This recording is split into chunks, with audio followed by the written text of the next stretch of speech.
Welcome to this episode of The Wolf and the Shepherd. Today we are going to talk about ducks. Ducking. What in the duck is this? So most people, whenever they put some kind of text message out and they try to use a certain expletive, it gets auto-corrected to duck. And a lot of people say, well, I'm not trying to talk about the animal. Why does this obviously autocorrect to this animal? And honestly, it's actually more the verb of ducking something.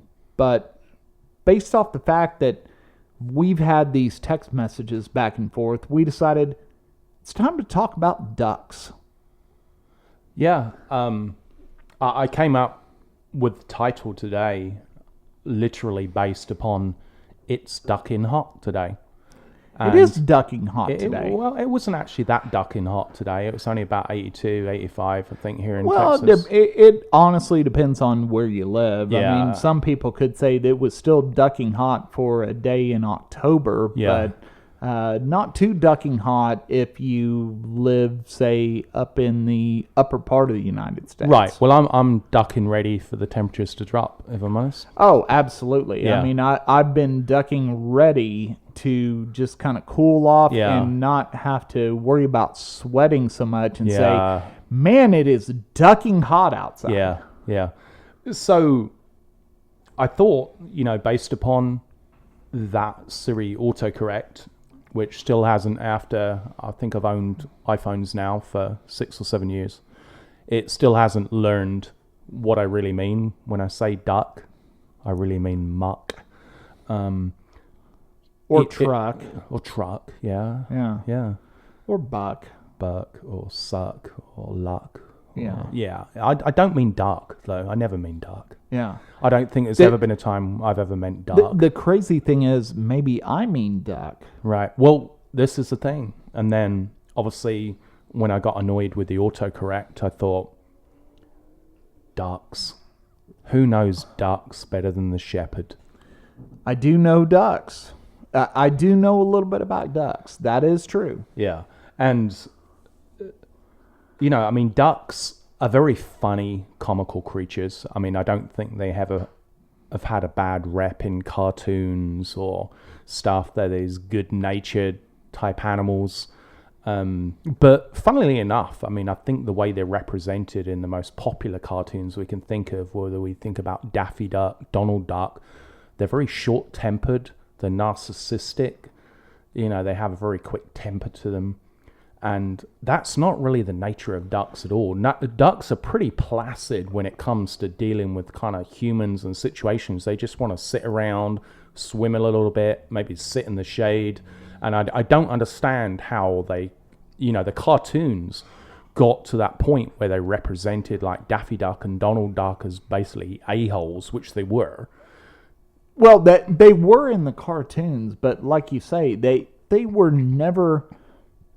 They should have never been presented that way.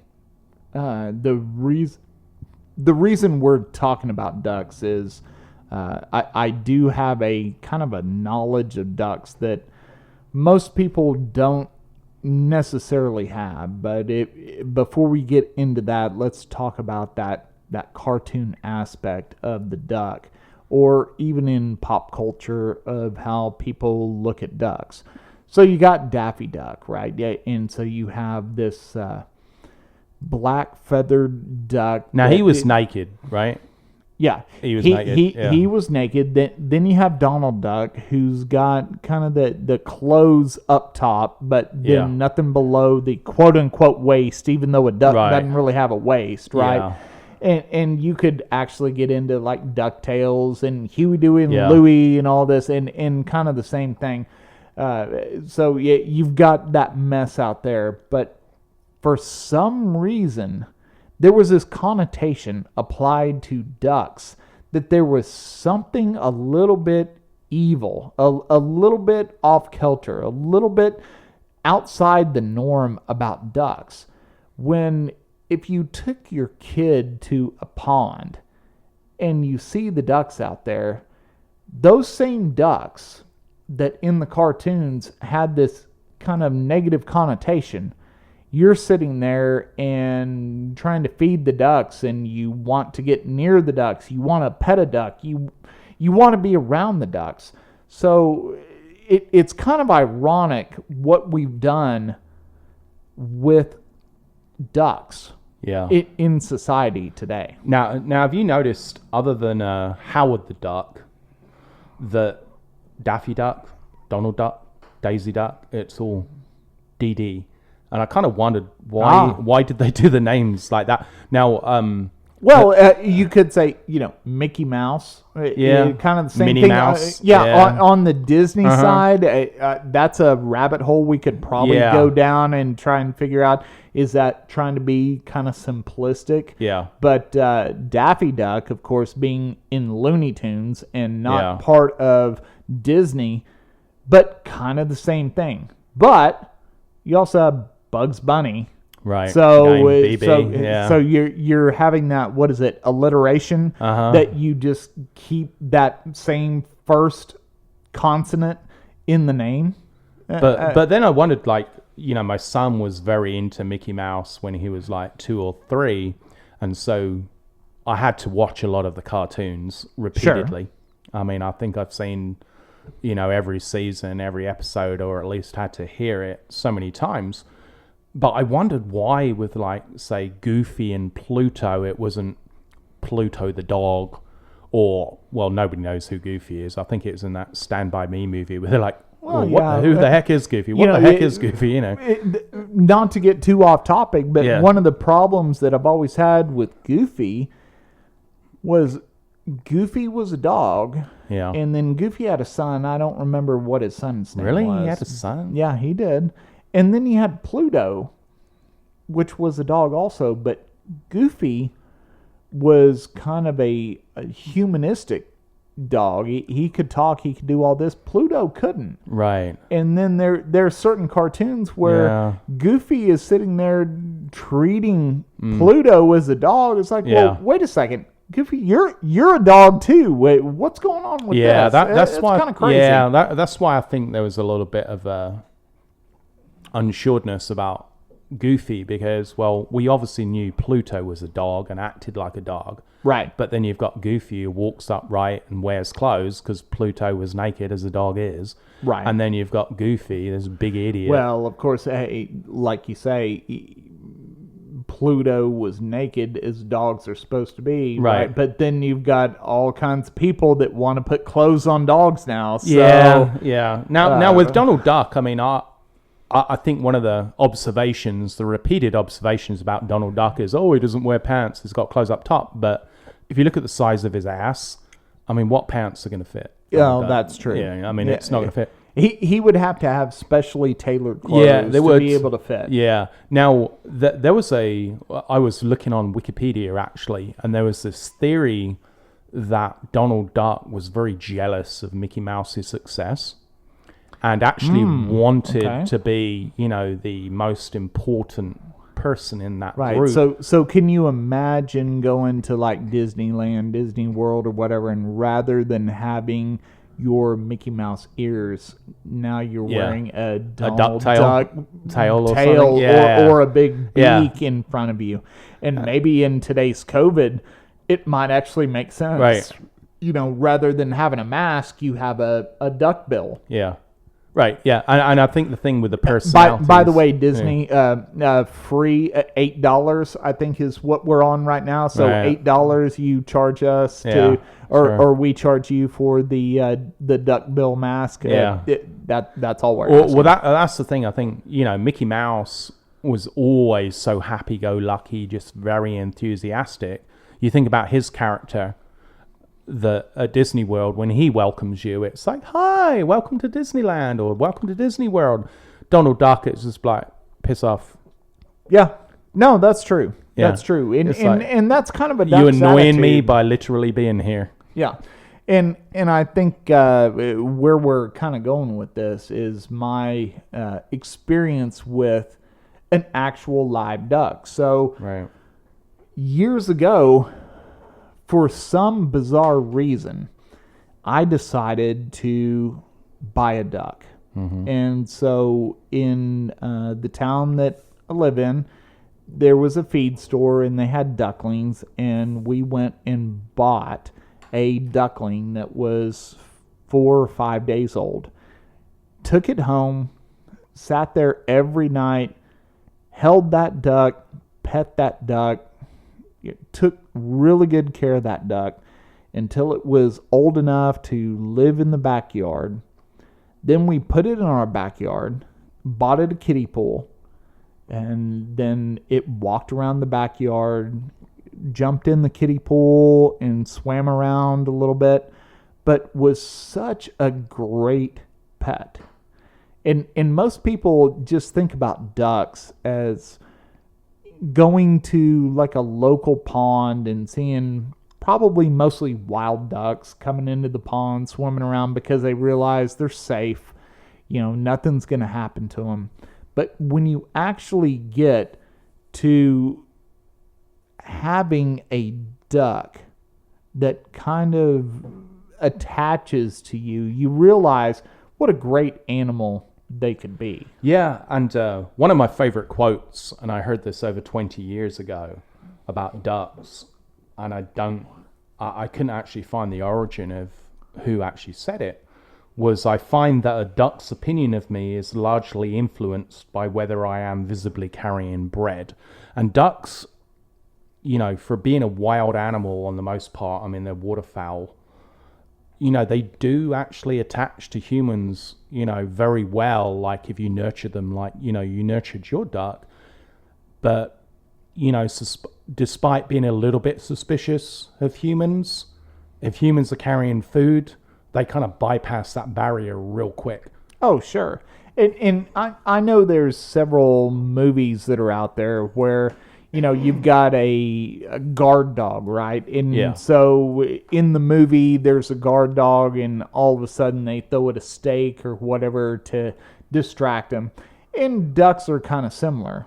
But even when I had my pet duck, and she was great. By the way, her name was Ruby. Rest in peace. She was a great animal. But she was so nice to everyone because of the way we nurtured that duck. Yeah. She knew that there was going to be food for her. There was going to be fresh water for her. We even had a dog at the time. The dog got along with the duck. Ruby would lay eggs all the time, and she would come in the house, and we would hold her, and we would pet her. She would come around, and my friends would show up to the house, and she would get up right next to my friends. And most people don't get to interact with an animal like a duck, like you would a cat or a dog or even a bird or something like that. Obviously a duck is a bird, but an animal like that. Nobody has a duck, right? Yeah. But I love the fact that, and of course, one of our podcasts before we talked about HOAs and the rules, but one of the rules in Texas is that an HOA cannot usurp the laws of the state of Texas. And a law in the state of Texas said you can own waterfowl. Right. And that's where I got around that. So I lived in an HOA and I had a duck.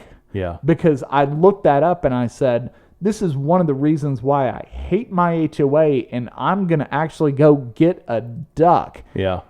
Just to do something against the HOA. Right. And then at the end of this, I realized I love this animal. I mean, they're great animals. They eat insects. They're clean. They can't control their bowel movements, unfortunately. Now, did you ever have a diaper for your duck? No, I didn't. And unfortunately, we found out later on that you could actually get those. And I looked on Amazon. You can actually buy them specifically for ducks. And we wish we would have done that, just like you can actually buy harnesses now, just like you have... leashes for dogs. Right. And of course, you have a dog or you have a cat and they always, you can put a collar on them. That's simple, right? And so we always tried to get some kind of a way that we could put a leash on Yeah. the duck and walk it around, but we never could figure that out. Now those exist. So we're moving forward, beyond cats and dogs Yeah. as pets. And I think it always used to confuse me about the term bird brain, because it was a very kind of I guess an insult. Oh, you got a bird Right. brain, but birds, are very intelligent. You look at parrots who can, learn language and, learn hundreds of words and actually can use them appropriately. I never thought growing up in England of, I wasn't really that fond of birds in terms of ever thinking of having one as a pet. But ducks, it was just an animal. I never thought of having it as a pet. Now, in England, in terms of waterfowl, swans, I guess, were the most common one, or the ones you'd pay most attention to. And Okay. swans compared to ducks, swans are absolute wankers. Well, I mean, swans are so much bigger. yeah, they're aggressive. Right. And actually, when I was in college in England, we had a park maybe about quarter of a mile from where the house I lived in my second year at college, and there was a swan who was a complete asshole, right? I mean, it would literally chase people away, and I actually befriended it by feeding it Milky Way. And so the candy bar. yeah, I would sit on the bench, and it would come, no joke, sit on the bench next to me, and I'd break off pieces of Milky Way, which, I hope none of the animal activists out there are telling me it's a bad thing and it could have killed it. I didn't know at the time. But yeah, I fed it Milky Way, and it would sit next to me, and it would lay its neck and its head across my lap. But if I was walking with a friend, it would try and run him off. But to me, I mean, it would come up, and every time, like, it would see me walking down the path, and it would swim across the pond, and it would come up. I'd go sit on that bench, and it would come and hop on that bench with me. Oh, it's amazing. And it's kind of funny you talk about the bird brain part, right? Yeah. So Ruby, the duck, she was so sweet to everybody. You would come over, and she would always want to come up to you and want you to pick her up and pet her and everything. It was great. But I do remember when one of my kids, we were going to have a birthday party for them. And so the wife decided that we were going to get one of those inflatable slides, Right. that you plug in, and they're the big inflatable slides. You hook a water hose up to it, all that good stuff. So these two, what I call kids, came over to install this slide in the backyard. So they're probably, 18, 19 years old. And they come into the backyard, and they start unrolling this slide, and one of the kids looks at the other kid over at Ruby, who's swimming around in the little kiddie pool. Yeah. And they say, "Look, there's a duck Yeah. that just landed in that pool." And of course, I'm standing out there. I don't say anything. I'm like, they don't know that I've got a duck walking around in my backyard that, that's my pet, right? Yeah. And so the other guy says, "Oh, that's kind of cool." And he starts walking towards the duck. Next thing you know, Ruby rears her wings up and starts chasing this kid. And this 19-year-old male man takes off running, screaming, afraid of the duck. And I'm saying, "Ruby, what are you doing?" And I'm running after Ruby, and Ruby is just quacking and just upset at the fact of this kid out there. And I grab a hold of her and I pick her up. I'm like, "Ruby, it's okay." I'm petting her and everything. Other kid, Ruby's totally fine. But she identified that one kid Right. as some kind of a threat. Right. And I don't know what was worse, the fact that my duck did that, or this one kid was that afraid of a duck Right. in somebody's backyard. Now, do you think, especially with, dogs, there are people who say they're dog people, cat people, that humans give off certain pheromones, obviously, for various reasons. Sure. And, it's a whole mix of different chemicals.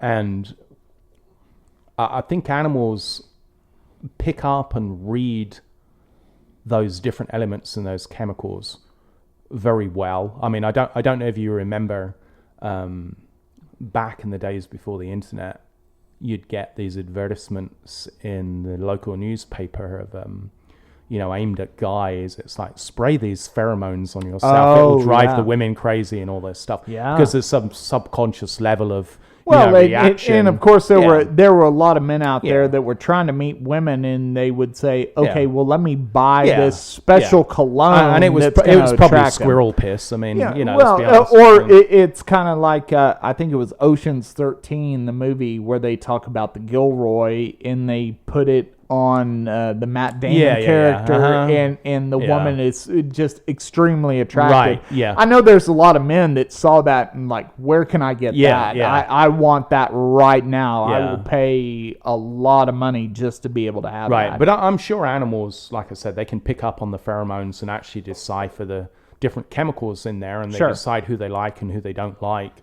I mean, for me personally, it's very rare I can go to somebody's house with a dog where the dog doesn't want to leave with me. It's always been that way. The same way with cats as well. I mean, pets have an unnatural fascination with me where, they prefer me to their owners within like about 30 minutes. But there are also those people who, like you said, with Ruby, who, dogs don't like them, cats don't like them. And I wonder what it is they actually give off that, these animals just, I mean, is it just too much, I don't know, secretions from the adrenal gland? Is it too much testosterone where it becomes a threat? I mean, I wonder what it is, what makes, a duck decide whether it likes you or not. If it's got a choice of two people, okay, I like that person, I don't like that person. Yeah, I would have to say it's kind of that innate part of nature. It's instinct. Yeah. That they know who's inherently good and who's inherently bad. Right. And something that we as humans haven't, for the most part, been able to pick up on. Yeah. Right. So we have an ability as humans to deceive. Yeah. Where animals don't really deceive as much. They don't put on shows. Mm-hmm. You take a dog, you take a cat, you take a duck, you take whatever. They present who they are. Yeah. And they don't put some kind of deception forward as far as, I'm going to try to fool you into believing this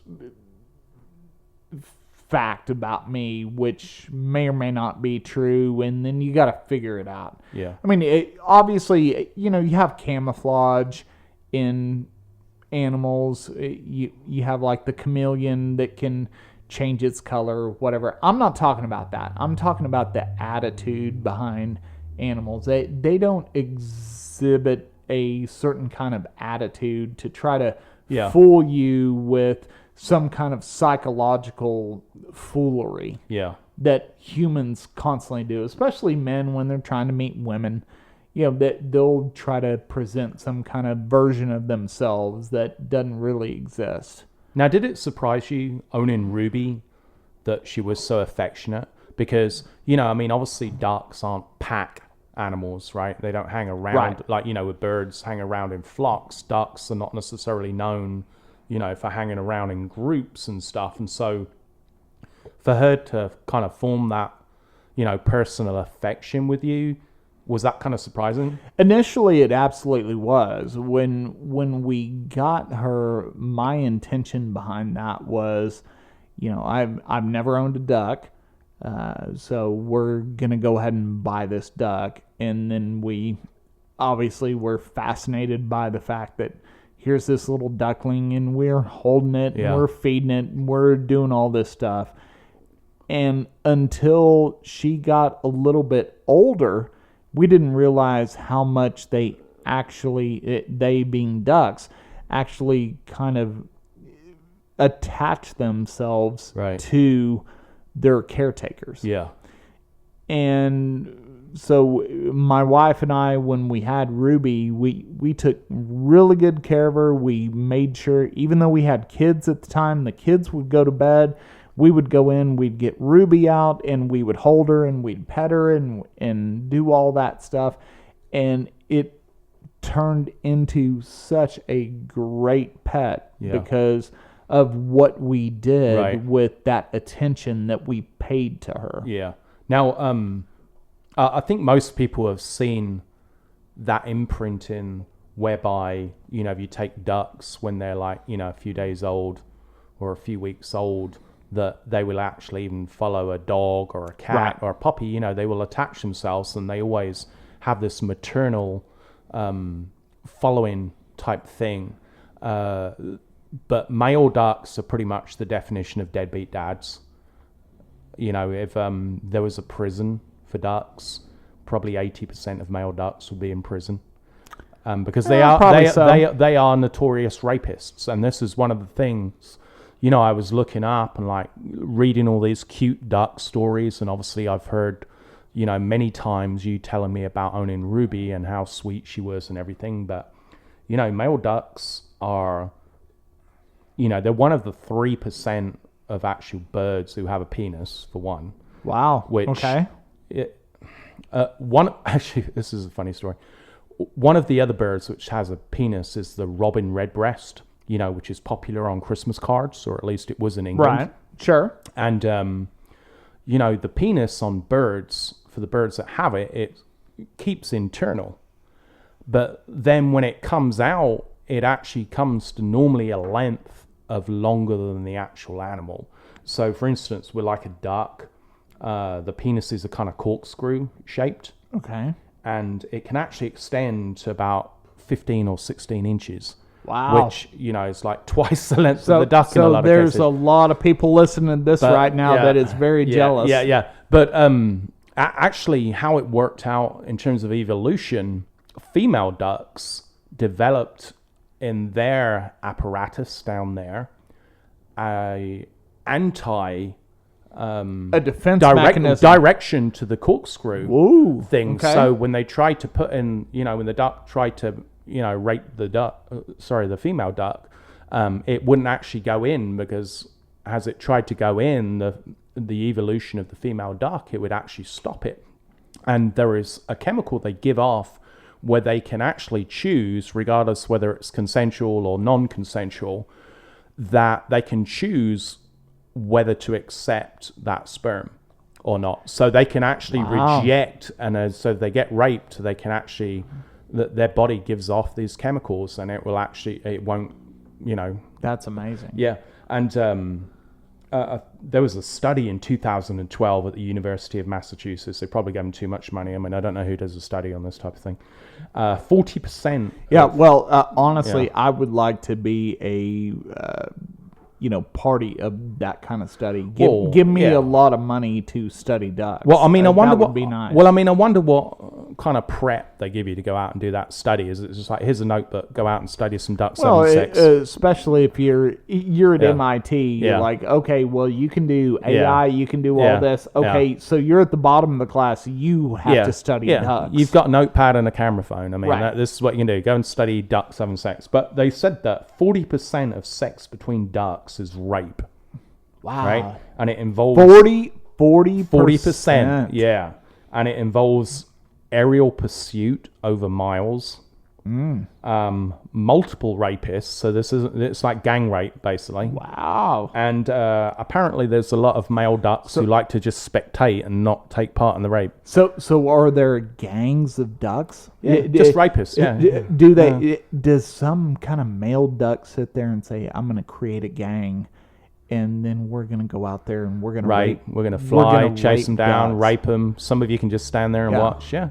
And the whole time we're thinking about Daffy Duck and we're talking about Donald Duck, but in reality, maybe ducks that we sit there as humans walking around and thinking, hey, let's go see the cute little ducks at the park. Right. Yeah. They're evil animals, maybe. I mean, are they the actual version of the evil animal? I remember in going on this, I've actually got 2 points. I'm going to make one. I'm going to make it real short. So because I had a duck, if anybody's listening to this, you shouldn't give ducks bread. Actually, you shouldn't do it. So just don't feed them bread. But the second point, which is a little more comical. Beef jerky? I remember Eddie Izzard, right, the stand-up comedian, that was talking about Noah's Ark. And, Noah is putting all the animals in the ark, right? And he's like, okay, we got the giraffes, and we got the lions, and we got the tigers, and we got the elephants, and we got all this. And then Noah says, okay, come on, ducks.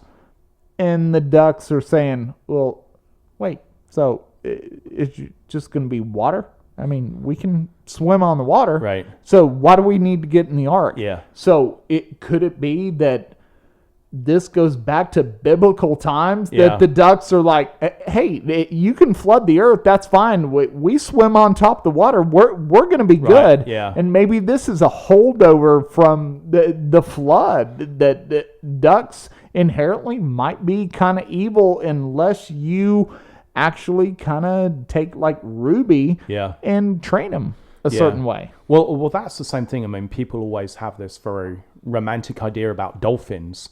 I mean, dolphins are the assholes of the marine world. I mean, they rape. They actually are known to torture other marine animals for fun. And, Flipper is out there torturing animals. Yeah. And Ruby is out there they will go out, torturing animals. Yeah. They will go out and deliberately, like something like a porpoise, they will hit it at maximum force to break its back for no other reason than, hey, but with ducks, and I think when we were talking about, the cartoon representation of ducks, we were saying, why are they showing, Donald Duck, Daffy Duck, are short-tempered, a little bit narcissistic. Actually, when it comes to male ducks, I mean, they are pretty much not of good character. Now, the female ducks, completely different matter, and this is probably why Ruby was such a good pet. But I wonder if you'd have had a male duck, it would have been very different. Right, and by the way, Ruby was obviously a female duck. She laid eggs all the time. Now, did you eat the eggs? No, I never did, and I regret that. But she did lay eggs all the time. But that's an excellent point. Yeah. Because maybe if we would have had a male duck, it would have been different. Right. Well, no eggs for a start. Well, yeah, for a start. But then you almost wonder, could it be that you look at the fact of the Daffy Duck, the Donald Duck, whatever, and there's Scrooge McDuck, right? Yeah, and Scrooge McDuck had all this, that the male ducks were the ones that were in so much control, but the female ducks were actually the example of what we should be. Well, you look at Daisy Duck, right? She's a very kind of airheaded type, character, along with Minnie Mouse. But before we get into Daisy Duck, if I remember correctly, Daisy Duck was not actually Donald Duck's first girlfriend. No, whatever. It was Donna Duck. Donna Duck. Yeah, Donna Duck again, another DD. I don't know quite what happened with the relationship, but I was looking up, and the cartoons, it shifted very, very quickly, because Donald Duck appeared in a cartoon, and it wasn't with Mickey Mouse. I can't remember the original cartoon he appeared in.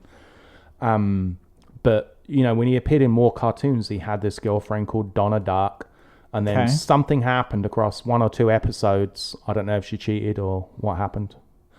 And then all of a sudden, Daisy Duck came along, and she's, again, like airhead is probably a generous description of how she acts. I mean, she's like the Paris Hilton of, animals, but so is Minnie Mouse.